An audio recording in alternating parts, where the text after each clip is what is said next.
Just before I begin the reflection of today's gospel, I'll just reflect that one of my many, many joys in the celebration of the daily TV Mass is the opportunity and the extra effort that I put in digging deeply, as deeply as I can, into the various phrases that we hear in the Gospels and searching through various sources, and to in turn then, of course, share them with you in the few moments that I have. So one of the phrases that some of you may have heard before is one that Jesus uses quite a bit, especially in the book of Ezekiel.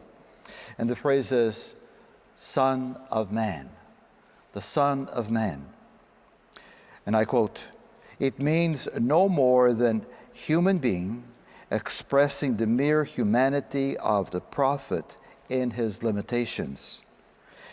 A being of an infinitely lower than the divinity." Keeping in mind, my sources write, keeping in mind that Jesus is fully human and fully divine. It continues, "The expression was one of Jesus' favorite title for himself, similarity stressing his humanity." And it concludes, Jesus uses this expression to refer to both his authority, for example, the forgiveness of sins, as we hear in St. Mark, and when speaking to his coming suffering, that he suffered for us. So I hope this very short, brief explanation gives you some ideas, some guidance to get to know Jesus better and love him more and more every day. And now, in today's gospel, soon after being ordained a priest, I realized how much or how little I knew about the church, the sacraments, and so many other topics that people ask me about. As much as we learn in the seminary, we're always learning. Such as questions that I sometimes get, and here's an example. One of them might be, are priests smarter than parents? I'm not going to go there. The other one, does God listen to the priest's prayers more than he does to my mom and dad and anybody else who's not a priest? And many, many others, simple and difficult questions that both children tend to ask when they're comfortable with someone. I also share with you one that's, I always like this one. I just got it this past weekend. Father, where is heaven? Up there or down there? I just smiled because nobody wants to go to the other place. You see, I too have many questions, and when I was growing up, of course, I even had many, many questions and very few answers to my questions. However, I was very blessed and very lucky to meet a wonderful, wonderful gentleman who had been a priest for 60 years. Frankly, I don't remember ever seeing him without his clerics.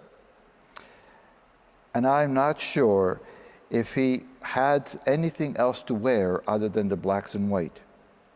Always with a smile on his face, never in a rush, and people called him a living saint. One day I built up the courage and I approached him and asked what his life experience had been for him, since of course he was older, and if he could please give me some guidance to be a good person. His comment was, "I'm only a child still trying to make my way to heaven." At his age, still a child making my way to heaven. And he continued, "Please don't assume that I know very much. I am still in the school of life. The difference," he said, "between you and me is that I will graduate very soon from here to the kingdom of heaven, where all the answers will be." And then he concluded, "You have a few more years in the school of life to make decisions and some mistakes along the way. Keep growing, keep learning." What wisdom. And in the gospel, we are surprised to see that the disciples are discussing who is the greatest. Dear friends, in a world that we have today, the hunger for attention, respect, first class in an airplane, to get honor seats is something that so many people are searching for. So Jesus made the unexpected move by placing a child next to himself to show his disciples who really is the greatest in the kingdom of heaven. In reality, then, what can a little child possibly teach us about humility and greatness? I'm sure that you have heard in the ancient world that children had no voice. They had no rights, they had no position or privileges in life. They were just children. They were socially at the bottom of society and at the service of their parents, something like perhaps staff and servants. So, what is the significance of Jesus' gesture? Jesus elevated the child in the presence of his disciples by placing the child in a privileged position to honor, a position of honor at his right hand. Now, we all know today that to seat someone at the right hand of the guest, of the host, was a great honor for the person having been invited to that place. You may remember the last time that I watched the Holy Father in his Popemobile in St. Peter's Square, he was surrounded by children sitting around him. They all looked so happy and privileged to have been invited to join the Holy Father and, of course, to experience this possibly once-in-a-lifetime opportunity. Friends, in the eyes of God, we are all children who are still in the school of life. No matter what age, what status in life, what age, whatever, it doesn't matter.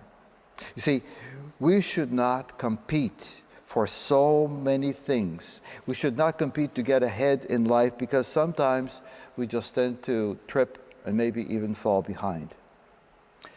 Let's remember then that humility, honesty, and an open heart, and most of all, having Jesus at the very center of our lives, will help us graduate from the school of life into the presence of Jesus and all the saints in the everlasting kingdom of heaven. Please, don't stop learning. Don't stop growing. How? Having Jesus at the very center of everything you do in your life, every thought and every action. God bless you.